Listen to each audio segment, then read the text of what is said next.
नमस्कार दोस्तों, मैं हूँ राज और आप देख रहे हैं हाईवे 33। चले दोस्तों, आज की कहानी की सफ़र पर।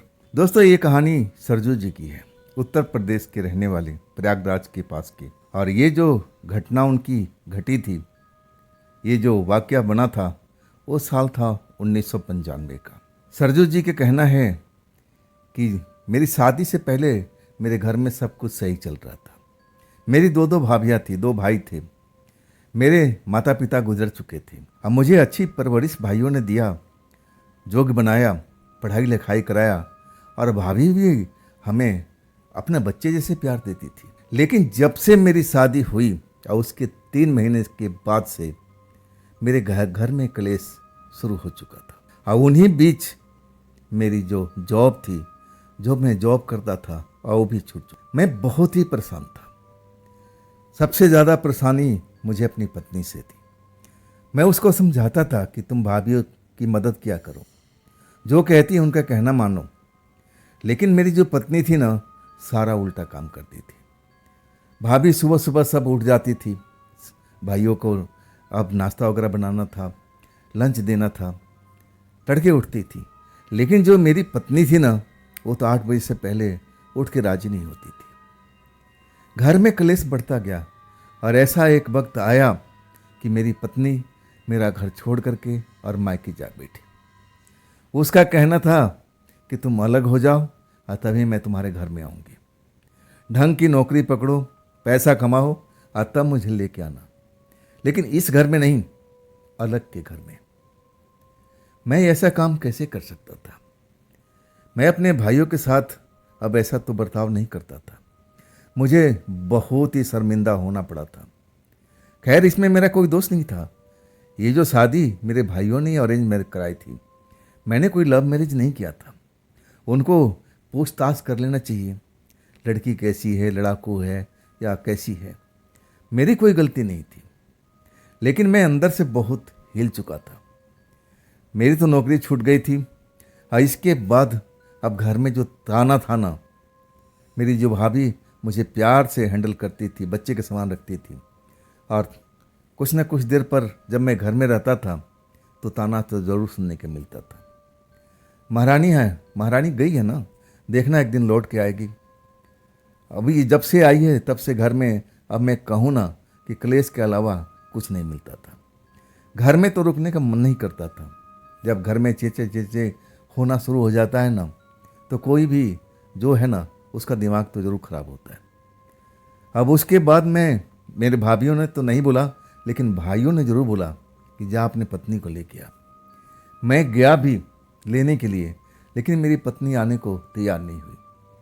कहने लगी कि तू अच्छी काम पकड़ो, पैसा कमाओ और घर अलग करो। मैं उन दोनों के साथ में, तुम्हारे भाभीयों के साथ में मैं रहना नहीं चाहती। इसके बाद वो लौटी भी नहीं, और मैं लौट चुका था। भाई साहब को मैं सब कुछ बता दिया।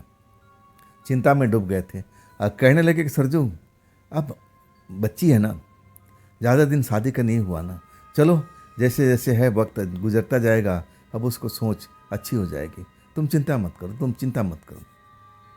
खैर, मुझे क्या चिंता था? चिंता ये था कि घर में जो कलेश छोड़ के गई थी, अब वो कलेश बढ़ता ही जा रहा था। अब हमारी दोनों भाभियों में भी आपस में बन नहीं रहा था। अब घर का जो वातावरण था ना, बिल्कुल बिगड़ चुका था। और उसकी जो देन थी मेरी पत्नी थी। जब से वो शादी करके आई और उसके कुछ ही महीने के बाद में ये सब शुरुआत हो चुका था। मेरा जो मन था ना, बिल्कुल व्याकुल था। मैं जॉब की तलाश कर रहा था, लेकिन उस कंडीशन में मुझे जॉब मिलती भी नहीं थी। पागलों की दशा तो मैं अपना बना रखा था। ना तो दाढ़ी बनाता था, ना सही ढंग के कपड़े पहनता था, और मैं जॉब के लिए जाता था तो मुझे कोई जॉब क्यों दे। मैं बहुत परेशान रहने लगा। आखिरकार मैं कहूँ ना, ऐसा एक वक्त आया कि मैं नशे की तरफ मुड़ चुका था। मुझे लगा कि बस एक नशा ही सहारा है और मैं सब कुछ सही कर लूँगा। नशे में धुत रहने लगा।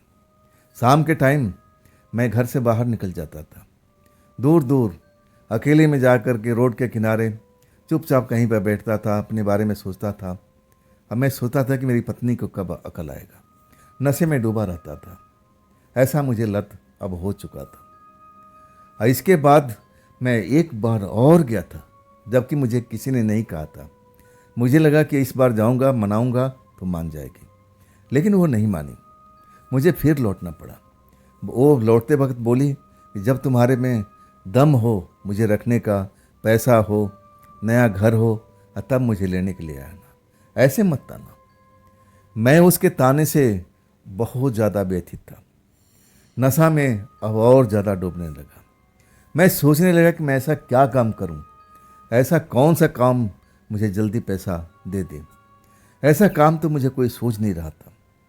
मैं कोई बिजनेसमैन तो था नहीं, ना बिजनेसमैन का बेटा था, नौकरी करने वाला था। हमारा परिवार ही सब नौकरी पर आश्रित थे। मैं अब थोड़ा सा अपने भविष्य के बारे में सोचने लगा, नशा पानी से थोड़ा अब दूरी बनाने लगा। लेकिन शाम होते ही मुझे जो लत लग गई थी, उसके बगैर तो मैं रह नहीं पाता था। कई बार मेरे भाइयों ने मुझे अच्छी तरह से लताड़ा था जब मैं ड्रिंक करके घर में अब मौजूद हुआ था, प्रवेश किया था। हाँ, तब उन्होंने मुझे अच्छी तरह समझाया था कि देखो तुम गलत रास्ते पर जा रहे हो, ये रास्ता ठीक नहीं है, इससे तुम्हारा कोई भला नहीं होगा, ना हमारा परिवार का भला होगा। ये रास्ता बहुत ही कठिन है, तुम इस रास्ते को त्याग कर दो। लेकिन मैं उस टाइम तो बिल्कुल बोला था कि जी भाई साहब, आप सही कह रहे हो। इसके बाद मैं सुधार करने लगा था। लेकिन जब रात होती थी ना, जब अपने कमरे में होता था, मेरी पत्नी का याद आती थी कि आज होती तो कितना अच्छा रहता। फिर मैं अपने कमरे में ही बाहर नहीं जाता था और ड्रिंक घर में ही करने लगा। ड्रिंक करके आराम से मैं सोच जाता था। नौकरी तो मिल नहीं रही थी। मेरे बड़े भाई ने बहुत सिफारिश किया, चिट्ठी लिख के दे कि वहाँ चले जाओ, वहाँ चले जाओ, लेकिन नौकरी मुझे कोई दिया नहीं। अब मैं बहुत ही परेशान रहने लगा था। जब मैं नौकरी नहीं मिली, तब मैं उदास भाव से सड़क के किनारे एक पेड़ के पास बैठा था। मैं रो रहा था, आंसू मेरे निकल रहे थे कि अब मैं क्या करूं। नौकरी तो कोई मुझे मिल नहीं रही है, इतना मैं ज़्यादा पढ़ा लिखा भी नहीं था अपने भाइयों की तरह, तो आखिर मैं करूं तो क्या करूं। उस टाइम में एक बाबा जी अब उस रोड से गुजर रहे थे। मुझे देखे वहाँ उदास बैठे हुए तो वो भी आ गए। दोपहर का टाइम था, गर्मी थी, वो भी सुस्ताने लगे, अपनी गठरी उठरी रख दिए, देखने में बुजुर्ग ही लग रहे थे, और मेरी तरफ देख के बोलने लगे, बेटा बात क्या है, यहाँ पर बैठे हो, तुम्हारा चेहरा उदासी में घिरा हुआ है, कुछ बात है तो हमें बताओ ना, मैं तुम्हारी शायद कोई मदद कर सकूं। तब मैं कहने लगा, बाबा ये मेरी घर की परेशानी है, अब मेरी घर की परेशानी आप हल नहीं कर पाओगे। बाबा हंसने लगे और कहने लगे, अरे बताओ तो सही भाई, देखो दोपहर का वक्त है, हम भी यहाँ बैठे हैं चाय में, तुम भी चाय में बैठे हो, अब थोड़ा सा समय पास हो जाएगा, मैं तुम्हारी सुन लूँगा, तुम्हारा भी मन हल्का हो जाएगा। मैं तुम्हें जोर नहीं दे रहा हूँ, अगर तुम्हारी इच्छा है तो बताओ, और नहीं तो मैं तुम्हारी शक्ल देख के जान चुका हूँ कि तुम्हारे साथ में क्या चल रहा है। जब बाबा जी ये बोलते हैं ना, तो मैं बाबा जी की तरफ देखने लगता हूँ कि बाबा जी मेरी शक्ल देख के कैसे जान लिए, क्या मेरे शक्ल में सब कुछ लिखा हुआ है कि मेरे घर में क्या क्या क्लेश चल रहा है, मैं कैसे दुश्वारियों से गुजर रहा हूँ, क्या ये जान सकते हैं। मैं कुछ अपने बारे में नहीं बताया। मैं बाबा जी से पूछने लगा कि बाबा जी आप इतने ही ज्ञानी हो तो बताओ ना, मेरे साथ में क्या चल रहा है, क्या हो वो मेरे साथ में। बाबा जी तो किसी का नाम नहीं लिए, लेकिन हंसते हुए कहने लगे, घर तो तुम्हारे घर में ही समस्या है, सबसे बड़ी समस्या तो तुम्हारी पत्नी है। जब ये बोलने लगे तो मुझे लगा कि आइडिया पर मार रहे हैं। मुझे लगा कि ऐसी कोई बात ही नहीं जानते होंगे, ऐसा 100 बात बोलते हैं, 2-4 बात तो सही हो जाती है। मुझे लगा कि नहीं, ऐसा कोई तंत्र मंत्र नहीं जो दूसरे का मन को पढ़ ले और वो समझ ले कि मेरे साथ में क्या गुजर रहा है। मैं उनकी बात पर यकीन नहीं कर रहा था। और तब वो मेरी तरफ देखने लगे और कहने लगे कि देख, तेरी दुश्वारी ये कम होने वाली नहीं है, दुश्वारी तेरी बढ़ती रहेगी। तुझे एक काम करना पड़ेगा, मैं तुझे कोई चीज़ दूंगा और तू उस चीज़ को अपने घर में रखते जहाँ सोता है, और कुछ तरीका भी बताऊंगा, देखना तेरे घर में सब कुछ पहले की तरह हो जाएगा। लेकिन इसके कुछ नियम हैं, कुछ शर्त है। अगर तू कहे तो मैं सब तेरे लिए करने के तैयार हूँ। सच कहूँ ना तो मैं बाबा जी पर पूरा यकीन नहीं कर रहा था। मुझे लग रहा था कि बस ये बताने के बाद मुझसे दान दक्षिणा मांगेंगे। अब मेरे पास उतना पैसे था भी नहीं कि मैं उनको दे सकूं। तब मैं बाबा जी से कहने लगा, बाबा जी मुझे तो माफ़ी कर दीजिएगा। आप ये सब बताओगे, अब फिर मुझसे कहोगे कि लाओ बच्चे इतना दक्षिणा दे दो। बाबा जी मेरे पास में कुछ भी नहीं है, मैं तो खुद नौकरी की तलाश में भटक रहा हूँ। बाबा जी मेरी तरफ देखकर मुस्कुराने लगे और हंसते हुए कहने लगे, मैं तुझे जानता हूँ, मैं तुझे देखते ही पहचान गया। तेरे पास में कुछ नहीं, भला मैं तुझसे क्या मांगूंगा। मैं ना जाने तुझे तेरी सूरत देखकर कैसा लगा कि तेरा भला करते चलूं। अब मैं इसलिए आकर बैठ गया। अब तेरी मर्जी है, तू समाधान नहीं चाहता है तो मैं क्या कर सकता हूँ। तू अपना अब क्या करना है। बाबा जी मुझे अब मेरी तरफ देख रहे थे। मेरे मुंह से तो बोल फूट नहीं रहा था। मैं क्या बोलूं। इन चीज़ों पर मैं कभी यकीन नहीं करता था, तंत्र मंत्र पर, ना भूत प्रेत पर। मैं कैसे मान लूं। पढ़ा लिखा था, जितना भी पढ़ा लिखा था उसमें इतना ज्ञान तो जरूर मिला था कि भूत प्रेत का अस्तित्व नहीं होता है, तंत्र मंत्र ऐसा कोई शक्ति नहीं होती है। मैं इतना तो जरूर जानता। हाँ, हमारे घर में इसका कोई प्रचलन भी नहीं था।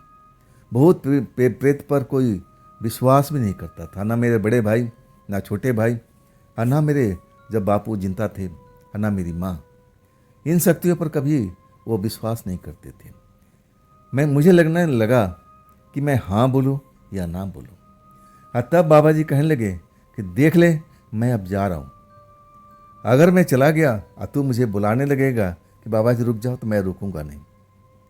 और तब मैं सोच में डूब गया कि मैं क्या करूं, हाँ बोलूं या ना बोलूं। मेरे मुंह से जैसे कोई बोल रहा है कि हाँ बोल दे, हाँ बोल दे। और मैं बोलता हूँ, हाँ बाबा जी मैं बहुत परेशानी में हूँ, अगर आप मेरा उपकार कर दो, मुझे इस परेशानी से निकाल दो, मुझे अच्छी नौकरी मिल जाए, मैं अच्छे पैसे कमाना लूँगा, मैं अपनी पत्नी को लेके आऊँगा और सब कुछ पहले जैसे हो जाएगा। बाबा जी मुस्कुरा करके कहने लगे कि हाँ अब ठीक है। थैले में से एक कागज़ में पुड़िया निकाल के दिए। मैं देख नहीं पाया कि उस पुड़िया में क्या है। कहने लगे कि ये पकड़, पहले मैं जो चीज़ दे रहा हूँ अब इसको ध्यान से रख, सुरक्षित रख अपने जेब में। मैं पूछने लगा, बाबा जी ये पुड़िया क्या है। तब कहने लगे ये पुड़िया नहीं है, तेरे अब जो परेशानियों का हल करने वाला इलाज है। ये पुड़िया अपने घर में, अपने पलंग के पीछे कोई आला हो, कोई अलमारी हो, कुछ ऐसी चीज़ हो, वहाँ पर इसको छुपा के अब कपड़े से ढक कर रख देना। अब कुछ मैं तरीका बता रहा हूँ, कुछ मैं तुझे मंत्र बता रहा हूँ, और उस मंत्र को अब तुम याद कर लेना। छोटा सा मंत्र है। इस मंत्र को रात में जब भी तुम घर में जाओ, अब पुड़िया का कपड़ा हटा देना, पुड़िया खोलना नहीं, पुड़िया जैसे है वैसे रहने देना, कपड़ा ऊपर से ढका हुआ है हटा देना। आप फिर इस मंत्र को कुछ देर के लिए जाप करना। वैसे तो मेरा सब कुछ सिद्ध किया हुआ है, लेकिन तुझे इतना तो काम करना ही पड़ेगा।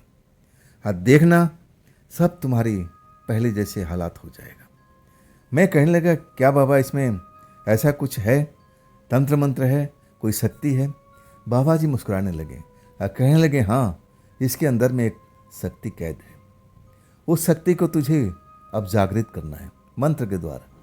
शक्ति तेरे पास में आ जाएगी, तुझसे पूछेगी कि क्या ज़रूरत है, तब अपनी ज़रूरत बताना और वो भी अपनी ज़रूरत बताएगी।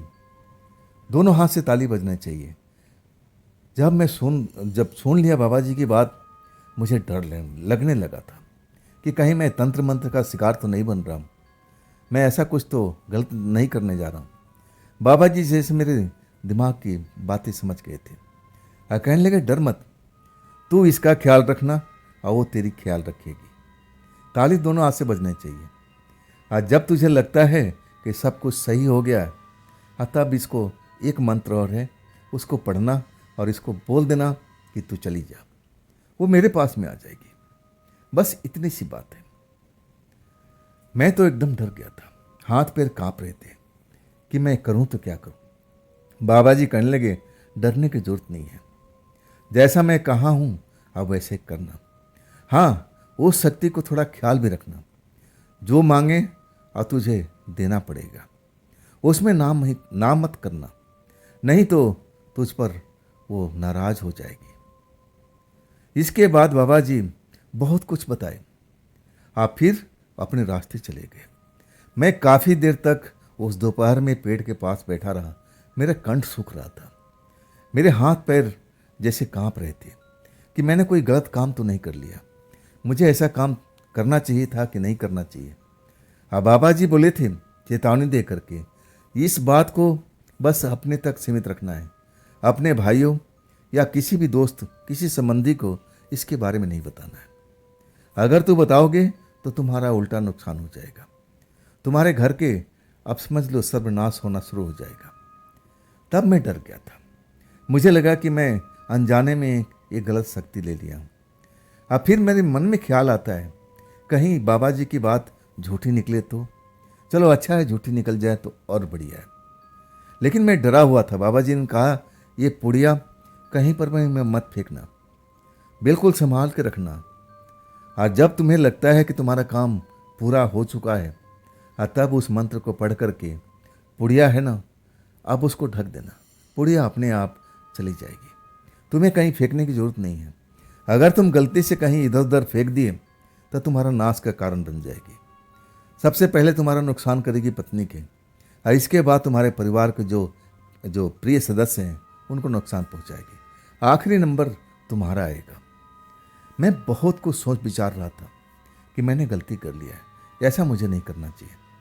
लेकिन मन में आया कि चलो, मैं इतनी परेशानियों में घिरा हुआ हूँ, अगर ये बाबा जी का सच है जैसा कह रहे हैं तो एक बार आजमाने में फ़र्क क्या है। मैं घर पहुँच जाता हूँ।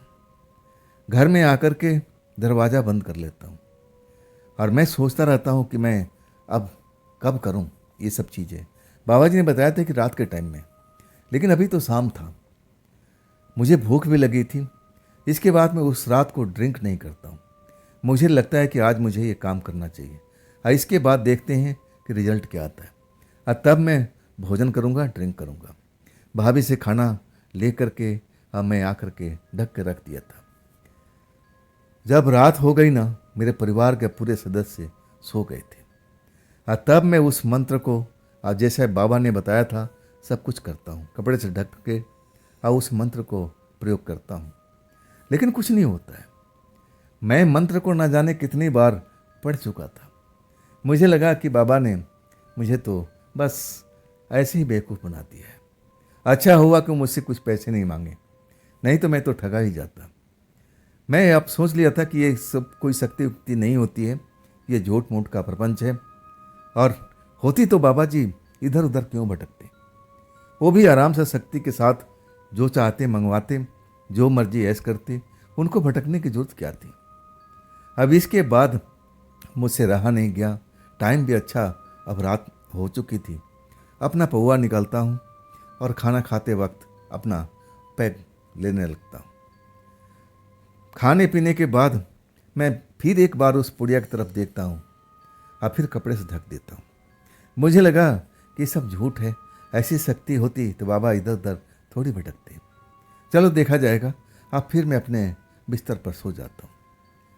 वही सब नशे में है और फिर मुझे होश नहीं रहता है। जब आधी रात से ऊपर का वक्त हो जाता है और मुझे तो पता ही नहीं था, मैं तो नींद में था, और तब मुझे ऐसा लगा कि मेरे पलंग को कोई हिला रहा है। पलंग जैसे जोर जोर से हिल रही थी। मेरी आंख खुल जाती है। नशे में होने के बाद भी मुझे महसूस होता है कि मेरी पलंग हिल रही है और मैं अपनी आंख खोल देता हूँ। डर जाता हूँ कि आखिर भूकंप तो नहीं आ गया। लेकिन जब देखता हूँ ना, तब एक लड़की तो नहीं, औरत ही कहना सही होगा, घूंघट काढ़े हुए मेरे सामने खड़ी थी और वही अपने दोनों हाथों से पलंग को हिला रही थी। जब मैं उसको देखता हूँ तो मुझे लगता है कि मैं सपने के अंदर में हूँ, स्वप्न देख रहा हूँ। और ये सब ऐसा स्वप्न में ही होता है, हकीकत में नहीं होता है। मैं अपनी आंखें बंद कर लेता हूँ कि चलो फिर सो जाऊँगा, सब कुछ सही हो जाएगा। ये सपने में चल रहा है सब कुछ, ऐसा कुछ नहीं है, हकीकत नहीं है। लेकिन उस पलंग का हिलना बंद नहीं हुआ। और तब मैं दोबारा आंखें खोलता हूँ तो अपने आप को उसी पलंग पर पाता हूँ और पलंग लड़की हिला रही है। देखने में लड़की इतना भारी पलंग था और वो कैसे हिला रही थी, और उस पर मैं भी था लेटा हुआ, मेरा भी वजन अच्छा खासा था और उसके लिए खिलौने के माफिक था। तब मैं डर जाता हूँ, घूंघट काढ़े हुए है। मैं पूछता हूँ, आप कौन, आप कौन, आप कौन है, आप इस घर में कैसे आई, आप इस घर में कैसे आई। तब वो बोलती है, तुमने मुझे बुलाया है तब मैं यहाँ पर आई हूँ। मुझे भूख लगी है, अब मुझे खाने को कुछ दो, मुझे भूख लगी है, मुझे खाने को दो। तुम आराम से सो नहीं सकते, मुझे भूख लगी है, मुझे खाना चाहिए, मुझे भोजन चाहिए। तब मुझे लगता है कि ये तो बुढ़िया से निकली हुई शक्ति तो नहीं है। मैं बहुत डर जाता हूँ। मैं कांपते हाथों से हाथ जोड़ने लगता हूँ कि देखिए मेरे पास में अभी कुछ नहीं है खाने का, अभी तो रात है, अभी मैं कहाँ से प्रबंध करूँगा। मेरी भाभियाँ सो गई हैं, खाना भी खत्म हो चुका है। तब वो कहने लगी, ऐसा वैसा खाना नहीं, मुझे तो बकरा चाहिए, मुझे तो मटन चाहिए, मुझे तो नॉनवेज चाहिए, मैं ऐसे ही खाना खाती हूँ। अब मैं कहने लगा कि मेरे घर में ऐसा खाना कोई खाता ही नहीं है, ये घर जो है ना प्योर वेजिटेबल है। मैं डरा हुआ था और उस लड़की को समझाने की, औरत को समझाने की कोशिश कर रहा था कि नहीं नहीं, आप गलत घर में आ गई हैं, इस घर में हम नॉन वेज का प्रयोग नहीं करते, कोई नहीं करता यहाँ पर, आप गलत घर में आ गई हैं, आप चले जाइए, आप चले जाइए। लड़की कहती है कि नहीं, मैं इसी घर में आई हूँ, तुमने मुझे बुलाया है, मैं जबरदस्ती तो नहीं आई हूँ, मुझे भोजन चाहिए, तुम मेरी भोजन का व्यवस्था करोगे। मैं मानती हूँ कि आज तुम नहीं कर पाओगे, लेकिन तुम्हें कल तो किसी हालत में करना पड़ेगा। अगर मुझे भोजन नहीं मिला, नॉन वेज नहीं मिला, मैं तुम्हारे साथ में बहुत बुरा कर सकती हूँ। मैं, तुम सोच भी नहीं सकते कि मैं क्या कर सकती हूँ। तुम्हारी भलाई इसी में है कि कल की रात में मुझे नॉन वेज बिल्कुल चाहिए। अब इसके बाद औरत कमरे में इधर उधर घूमती रहती है, चलती रहती है। अब मैं उसको देख करके एकदम भयभीत हुआ। मुझे लगा कि अपने भाभीियों को जगाया जाए, भाइयों को जगाया जाए, लेकिन बाबा जी ने कहा था इस रहस्य को रहने देना है। अगर तुम किसी को जगाते, बोलते हो, बताते हो, तो तुम्हारे घर पर विनाश आ जाएगा। अब फिर समझ लो तुम किस ओर जाओगे। ऐसी गलती कभी मत करना। मैं डर गया। मैं अनजाने में एक ऐसा काम कर बैठा था जो मुझे नहीं करना चाहिए। तब वो कुछ देर तक इधर उधर घूमती रही, फिर ना जाने कब मेरी आंखों के सामने से गायब हो गई। लेकिन मैं बहुत डरा हुआ था।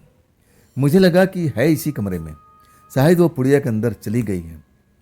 मुझे इतना भयभीत मैंने कभी नहीं हुआ था। अब मैं भूत प्रेत को कभी मानता नहीं था। मैं तो आज तक ऐसी भूत प्रेत को कभी देखा भी नहीं था, ना ऐसे किसी कहानियाँ सुना था। इतना जरूर जानता था कि भूत प्रेत का अस्तित्व होता है, लेकिन मेरी नज़रों में बिल्कुल नहीं था। मेरे परिवार का कोई सदस्य मानता ही नहीं था। हाँ, उस रात तो मैंने कैसे रात काटी मुझे ही पता है। मुझे लगा कि अगर उसकी बात मैं नहीं मानूंगा ना, तो बाबा जी ने जो कहा है वो तो कर देंगे, वो कर देगी, मेरे परिवार को विनाश कर देगी, सबसे पहले मेरी पत्नी को नुकसान पहुंचाएगी। मैं ऐसा होने नहीं देना चाहता था। फिर दिन के टाइम मेरा घबराया हुआ चेहरा देख करके मेरे भाई काम पर निकल रहे थे। तब मुझे देखते हैं, सरजू तू ठीक ठाक है ना, कोई तकलीफ़ तो नहीं है, भाभिया खाना दे रही है ना। अब मैं बोलने लगा कि हाँ भैया, सब कुछ सही है, तू डरा हुआ दिख रहा है, चेहरा पीला पड़ा है, बात क्या है, तबीयत से तेरा सही है ना। तब मैं कहता हूँ कि भैया सब कुछ सही है, ऐसी कोई बात ही नहीं है, अगर होती तो मैं ज़रूर बताता। तब भैया कहते हैं कि एक काम कर, मैं फलाने आदमी को बोल रखा तेरे काम के लिए, तू वहाँ जा और देख, तेरा काम आज हो जाना चाहिए।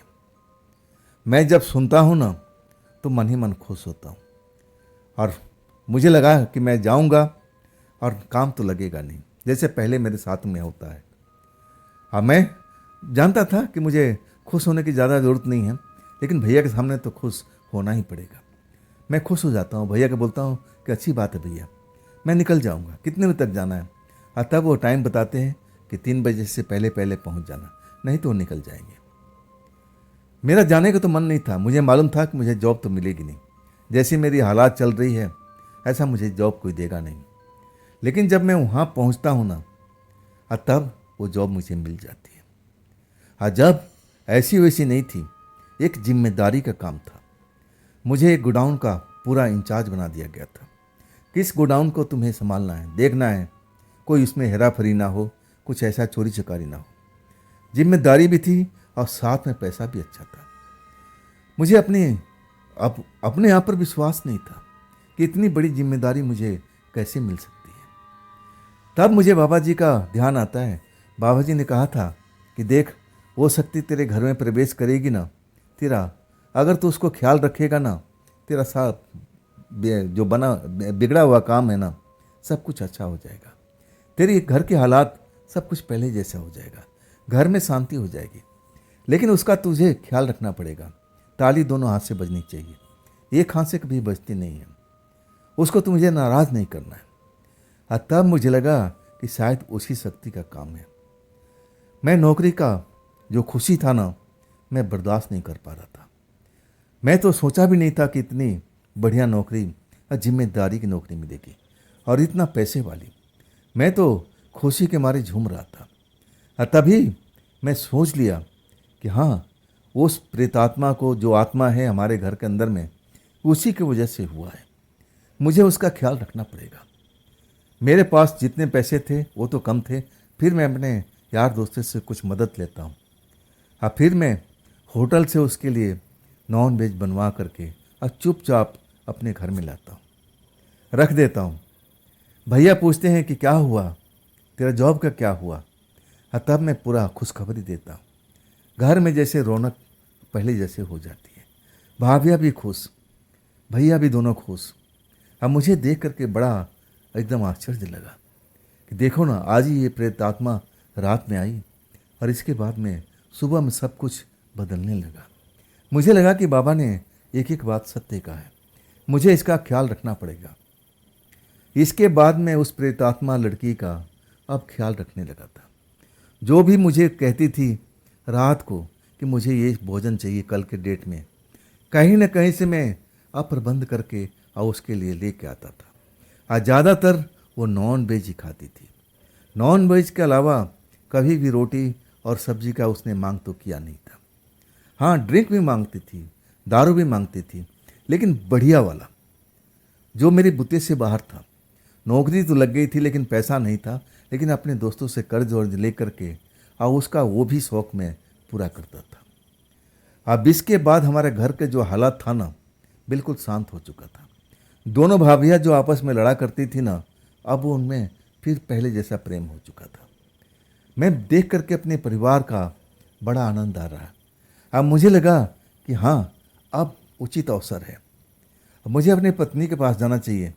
क्या पता अब उसका दिमाग भी बदल गया हो। नौकरी के 2 महीने के बाद आज सब कुछ मैं रात में करता था। अब कभी भी वो मुझे सताती नहीं थी। भोजन में देता था, भोजन झटके में ख़त्म कर लेती थी। वाइन देता था उसके लिए, वाइन पी करके और फिर वो अंधेरे में गायब हो जाती थी। मुझे लगता था कि उसी पुड़िया के अंदर में है। अब मुझे तो बिल्कुल भी तंग नहीं किया था। ना तो मुझे डराया था, ना धमकाया था, और ना मेरे साथ में ऐसी कोई हरकत करने की कोशिश की थी। 2 महीना बीत जाता है, दूसरी सैलरी मेरी आ जाती है। मैं बड़ा खुश होता हूँ। सारी सैलरी अपने भैया को देता था। भैया ही घर के मालिक थे। मैं थोड़ा उदास था उस दिन। मन तो कह रहा था कि भैया से बोलूं कि भैया, मैं अपनी पत्नी को लेने जाऊं क्या। जैसे मेरी मन की बात जान गए थे, और तब कहने लगे, छोटे एक काम कर, छुट्टी ले ले 2 दिन का, जा अपने पत्नी के पास में, जा ले गया। मेरा मन कहता है कि वो आ जाएगी। अब वही होता है। मैं अपने पत्नी को लेने जाता हूँ, पत्नी का हाव भाव बदला हुआ है, बिल्कुल खुश नज़र आ रही है। अब मैं बताता हूँ कि देख, मुझे नौकरी अच्छी वाली मिल गई, मैं एक गोदाम का इंचार्ज हूँ, इतना पैसे मेरी सैलरी है। खुश हो जाती है, देरी नहीं करती है, अब मेरे साथ में लौट आती है। घर का जो माहौल था ना, बिल्कुल बदल चुका था। अब मेरी पत्नी मेरी भाभीयों से लड़ाई भी नहीं करती थी। मिलजुल करके खाना बनाना, जैसे आपस में बहनें रहती थी, ऐसे वो रहना शुरू कर दिया। मुझे बहुत ही आनंद आ रहा था। रात के टाइम पहली रात थी पत्नी के साथ में। और वो जो खाना मांगती थी ना, अब वो रोज़ नहीं, एक आध दिन छोड़ करके, 2 दिन छोड़ करके वो खुद फरमाइश करती थी कि आज आज जैसे बोलती थी रात को, और वो कल रात में मुझे लेके आना था। मैं इस चीज़ का ख्याल रखता था। और 2 दिन से वो मुझे कुछ बोली नहीं थी। और इसके बाद मैं अपनी पत्नी को लेके आ चुका था। मैं बड़ा खुश था। मैं अपनी पत्नी के साथ पलंग पर लेटा हुआ था और पत्नी भी गहरी नींद में थी। और अचानक जैसे मेरे कान में आ करके अब वही औरत मुझे बोल रही है, तू मेरे पास में आ, तो उससे बात करनी है। मैं जब देखता हूँ अपने पत्नी को सो रही है, तब मुझे लगता है कि यही अवसर है। चलो, ये क्या कहना चाहती है, क्या आज डिमांड रखती है। मैं पलंग से उठता हूँ और थोड़ा अपने घर से कोने में चला जाता हूँ। लंबा सा कमरा था, कोने में जाके खड़ा होता हूँ। तब वो मेरे पास में आती है और कहती है, ये तुम्हारी पत्नी है? तब मैं बोलता हूँ, हाँ यही पत्नी है, बड़ा सुंदर है। मैं अपनी पत्नी की तारीफ सुन करके खुश हो जाता हूँ कि जी जी ऐसी ही है, लेकिन अब इसका हाव भाव सब कुछ बदल चुका है, ये शायद आपकी मेहरबानी से। तब वो कहती है कि कल मुझे भोजन चाहिए। भोजन तू तो जानता ही है, मुझे मटन चाहिए। मुझे वाइन भी चाहिए, कल के डेट में मुझे चाहिए। ये कोई बहाना नहीं चलना चाहिए कि मेरी पत्नी आ गई है तो आज मैं दे नहीं पाऊँगा, कोई बहाना नहीं। मैं उसकी बात को मान लेता हूँ कि जी मैं आपको रात में अब मैं कैसे भी करके दूंगा, लेकिन थोड़ा समस्या है, पत्नी इस घर में है, यहाँ पर थोड़ा मुश्किल होगा। एक मेरा खाली घर है, मैं वहाँ पर सब कुछ व्यवस्था कर दूंगा, आप वहाँ पर जाकर भोजन ग्रहण कर लेना, वाइन भी आप ले लेना। लेकिन इस घर में थोड़ा सा समस्या रहेगी, पता नहीं कब पत्नी का नींद टूट जाए और कब वो जाग जाए, आपको देख करके डर जाएगी। मैं तो आपको देख चुका हूँ, अब मेरा डर निकल चुका है, लेकिन आपको वो देखी नहीं है ना, अचानक देखेगी तो हालत ख़राब हो जाएगी। तब वो कहने लगी, मैं किसी को नहीं दिखती तेरे अलावा, तेरी पत्नी भी अगर मुझे देखना चाहे ना, मुझे देख नहीं पाएगी। अच्छा होगा कि मेरे बारे में तो किसी को नहीं बताया, और अभी भी बताने की जरूरत नहीं है। मैं उसकी बात को मानता हूँ और फिर वो मेरे बात पर तैयार हो जाती कि ठीक है, इस घर में नहीं, अगले वाले घर में दे देना। अगले दिन मैं पूरी तैयारी कर लेता हूँ, सब कुछ अपने दोस्त के घर में बोल देता हूँ कि ले आकर के तू रख ले, वाइन भी रख ले।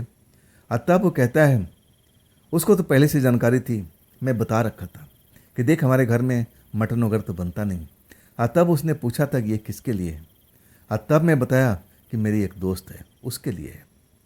वो कहने लगा कि कहीं दोस्त लड़की तो नहीं है। तब मैं कहा कि ऐसे ऐसी उसी बात नहीं है, अब मेरा बगल का रहने वाला है, उसके घर में भी मटन वटन नहीं बनता, और उसके इच्छा मैं कभी कभी पूरा कर देता हूँ। मैं वो अपने दोस्त के घर पर सब कुछ इंतज़ाम कर देता हूँ। रात होती है, पत्नी जब सो जाती है ना, तब मैं अपने घर से निकलता हूँ, दोस्त के घर पहुँचता हूँ, दोस्त को जगाता हूँ, दोस्त जाग जाता है, सामान मुझे देता है, तब मैं लेकर लौट आता हूँ। मुझे नहीं पता था कि मेरी पत्नी कब की जाग चुकी है, अब मुझे ढूंढ रही है। अगर मुझे पता होता कि वो जाग गई है तो मैं वो काम करता ही नहीं, मैं अगले दिन के लिए टाल देता और उस आत्मा से, प्रेतात्मा से मैं माफ़ी मांग लेता। ऐसे मेरे साथ में एक आध बार ज़रूर हो गया था, जब मेरे पास में पैसे का इंतजाम नहीं हुआ था, तब उससे मैंने माफ़ी मांगा था और मुझे माफ़ भी कर दिया था। लेकिन अगले दिन मैं उसका व्यवस्था ज़रूर किया था।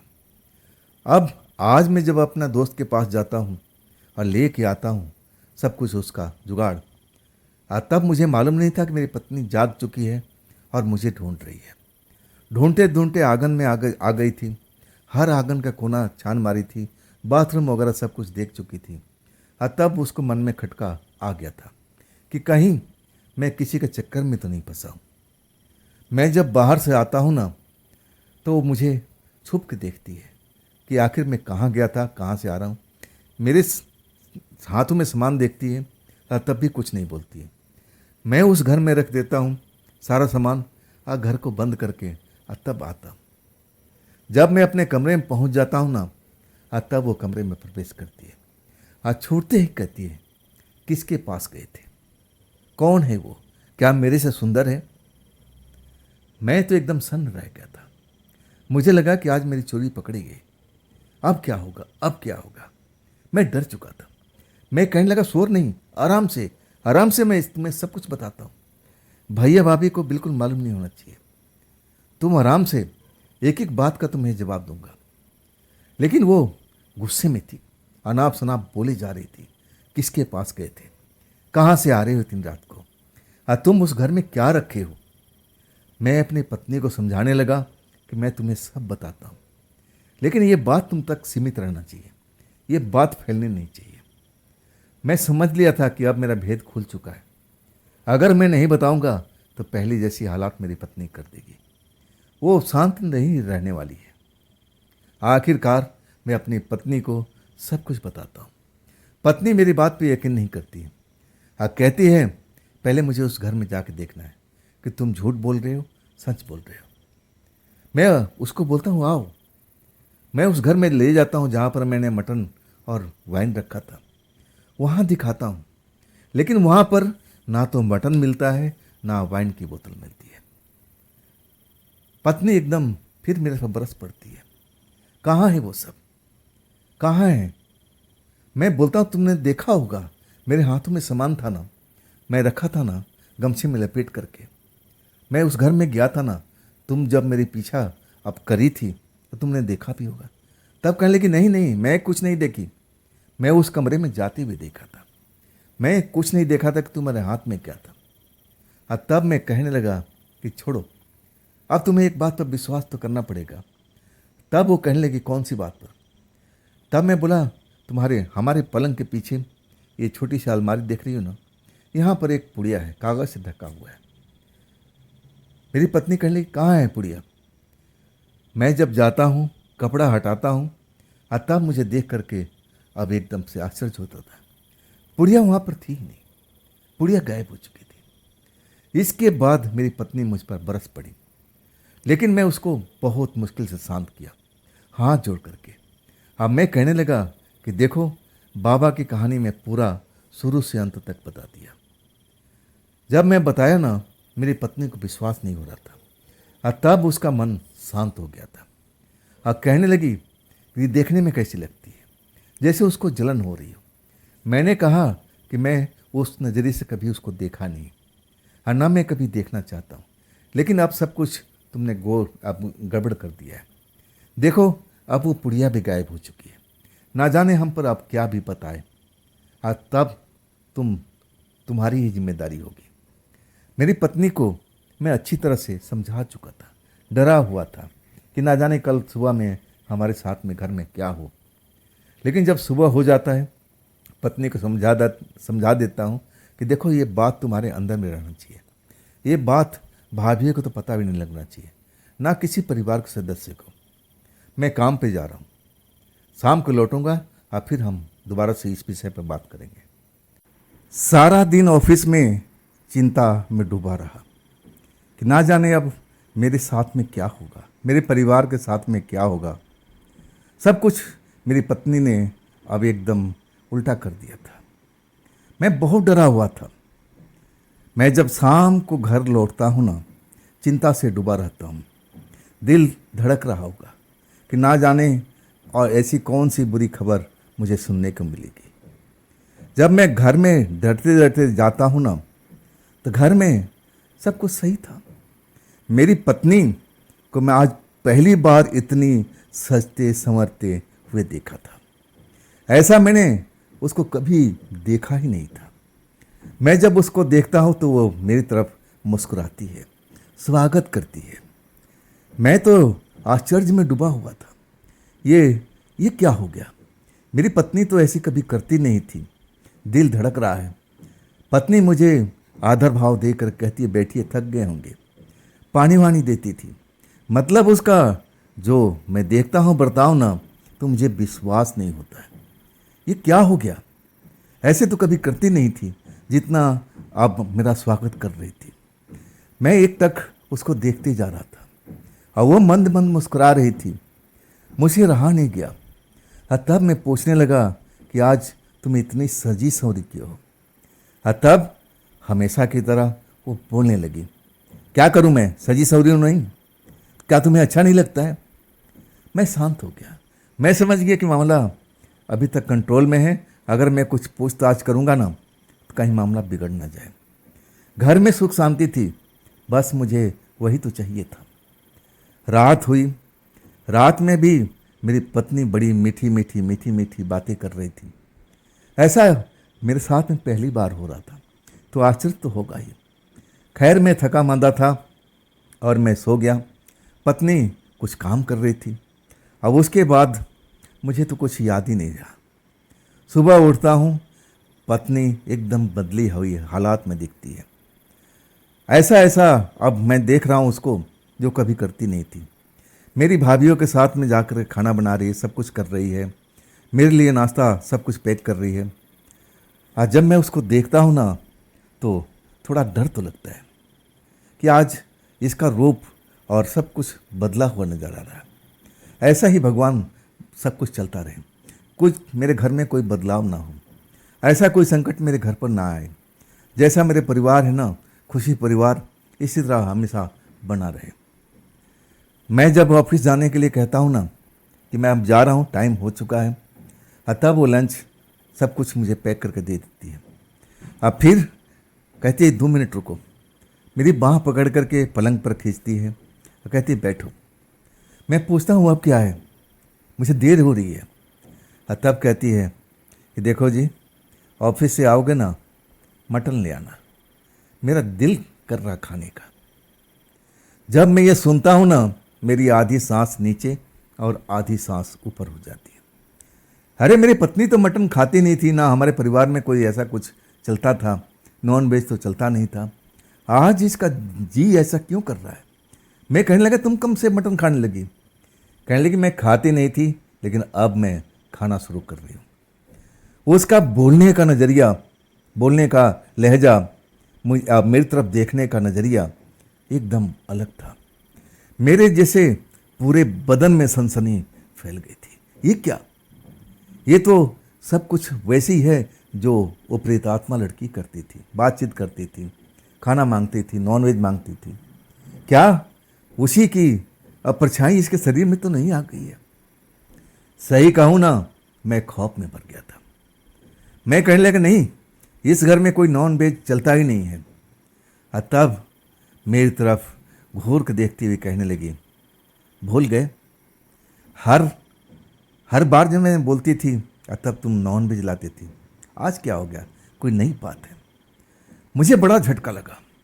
बिल्कुल बात करने का अंदाज सब कुछ जैसे उस प्रेतात्मा का था वैसे ही था।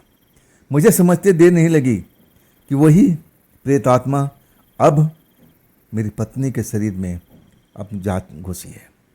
सही कहूँ ना कि मैं अब सोच में डूबा हुआ, डरता हुआ ऑफिस की लेट हो रही थी, और नहीं तो मैं जाता नहीं, मैं ऑफिस पहुँच जाता हूँ। मेरा मन काम में नहीं लगता है। मैं सोचता रहता हूँ कि हे ईश्वर, अब क्या होगा, अब क्या होगा, कुछ मेरे घर में गड़बड़ होगा। मैं आता हूँ डरी हुई हालत में, फिर मटन लेके अपने थैले में रखता हूँ और फिर मैं अपने घर में आ जाता हूँ। जब मैं मटन देता हूँ ना तो उसका खुशी का ठिकाना नहीं रहता। वो मुझे लिपट जाती है, प्यार करने लगती है। अब मैं तो खौफ में था। मुझे तो पूरा अब 100% यकीन हो चुका था कि वही प्रेतात्मा मेरी पत्नी के अंदर आ घुसी है। मेरी पत्नी नॉन वेज कभी खाती नहीं थी, ना उनके परिवार में भी नॉन वेज का प्रयोग होता था। इतना दिन हमारे पास में रही, कभी नॉन वेज का कोई ऐसा कुछ हुआ ही नहीं कि नॉन वेज उसको चाहिए। मैं समझ गया था। मुझे डर लग रहा था कि कहीं मेरे साथ में, मेरे परिवार के साथ में कुछ बुरा ना हो। वो पुड़िया वगैरह सब कुछ गायब हो चुका था। जो मैंने मंत्र लिखा था, जो बाबा ने बताया था कि उस मंत्र को बोल करके तुम उसको विदा कर सकते हो, वो मंत्र का कागज जिस पर लिखा था वो भी गायब हो चुका था। मुझे ढूंढने पर भी नहीं मिल रहा था। और ऐसे ही मेरी ज़िंदगी चलने लगी। हर दूसरे दिन, तीसरे दिन वो मटन का अब बोलती थी कि मटन लेके आना। और कई बार ऐसी बात बोली कि वाइन ले आना। तब मैं बहुत डर जाता था। अगर वाइन पी करके घर में कुछ हंगामा कर दिया मेरी पत्नी, तब क्या होगा? मैं खौफ में रहता था।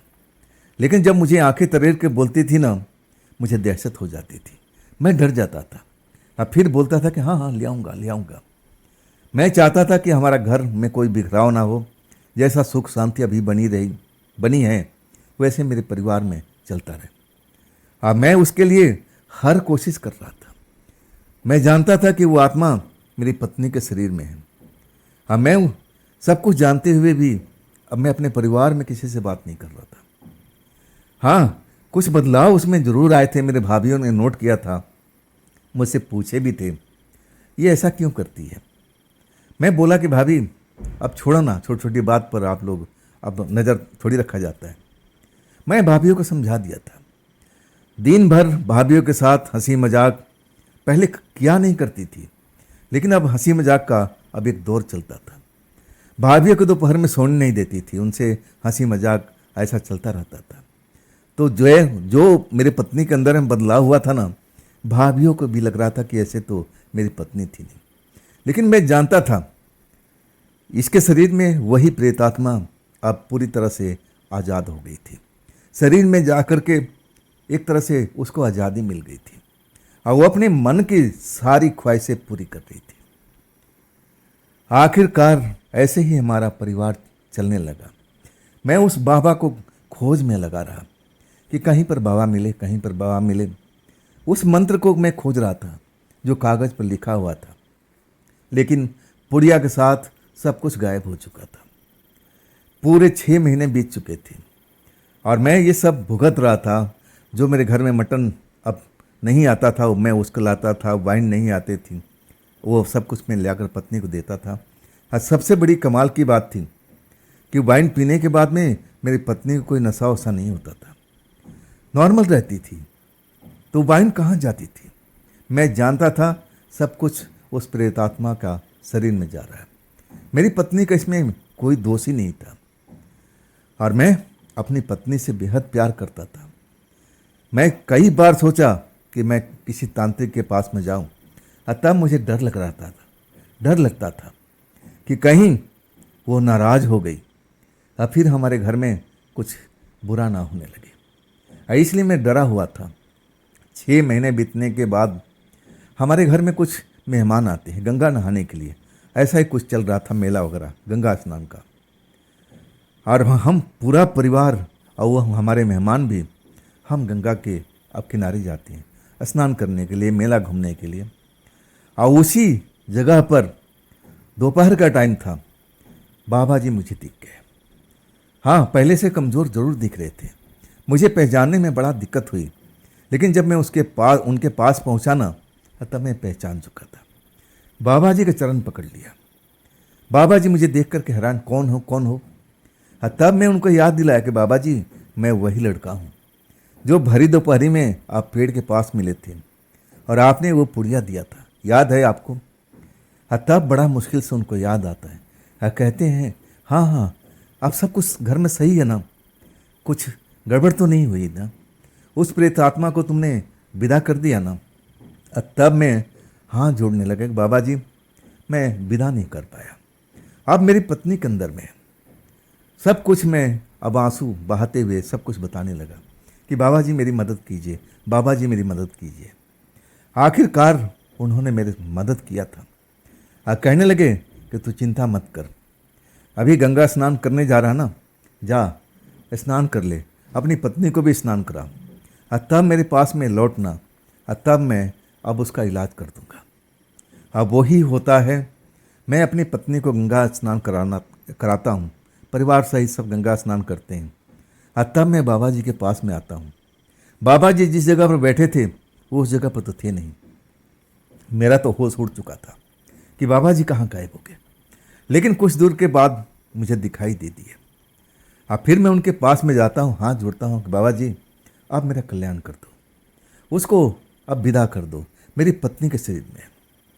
कहते हैं अपनी पत्नी को बुला के लिया, लेकिन उसको बताना नहीं कुछ भी, नहीं तो मेरे पास में नहीं आएगी। बोलना कि बस आशीर्वाद लेना है बाबा से। अब मैं वही सब बोल करके अब मैं अपनी पत्नी को ले जाता हूँ। बाबा जी के पास हम दोनों बैठते हैं। अब मैं बस बाबा जी को देख रहा था। बाबा जी मेरी पत्नी के जैसे सर पर हाथ रख करके आशीर्वाद देने लगे। बस कुछ ही सेकंड लगा था और तब मैंने अपने पत्नी को पूरा शरीर एक झटके से अब जैसे हिला हो, एकदम जैसे अब उसमें कोई बिजली का करंट लग गया हो। उछल सी पड़ी थी, लेकिन अगले पल बिल्कुल शांत हो गई थी। मैं समझ गया कि बाबा जी ने अपना काम कर दिया। फिर हम लोग घर लौटते हैं और घर लौटने के बाद में अब मेरी पत्नी का जो वो चंचलपन था, जो उसमें चंचलता आ गई थी, वो धीरे धीरे कम हो गई थी। घर में बिल्कुल सुख शांति रहने लगा। अब इसके बाद में मैं पत्नी से कहता था क्या मटन खाना है, और तब मुझ पर बस पड़ती थी, तुम इस घर में मटन लेके आओगे, मटन खाते हो। मैं समझ गया था कि उसके शरीर से वो प्रेतात्मा निकल चुकी है। अब मुझे बहुत खुशी हुई ये सब जान करके। मेरा भरा पूरा परिवार जैसे था पहले, फिर उसी की तरह से हो गया था। मेरे घर में कोई क्लेश नहीं और मेरी नौकरी भी बिल्कुल सही चल रही थी और प्रमोशन मेरा हो चुका था। तो दोस्तों, ये थी आज की कहानी सरजू जी की भेजी हुई। ये कहानी आपको कैसी लगी कमेंट में ज़रूर बताइएगा। और दोस्तों, अगर आपके पास में ऐसी कोई घटना है जो आप मुझे बताना चाहते हो, तो आप मुझे इंस्टाग्राम पर, मेरे व्हाट्सएप नंबर पर अपनी कहानी, अपनी घटना, अपनी आप बीती को आप मुझे शेयर कर सकते हो। और दोस्तों, ये भी चैनल आप ही का है, तो इसको भी अपना प्यार दीजिए, लाइक कीजिए, सब्सक्राइब कीजिए, हाइप कीजिए, अपने दोस्तों को शेयर कीजिए। और फिर हम मिलते हैं कल की रात इसी चैनल पर, इसी टाइम पर। आप लोग अपना ख्याल रखिएगा। नमस्कार।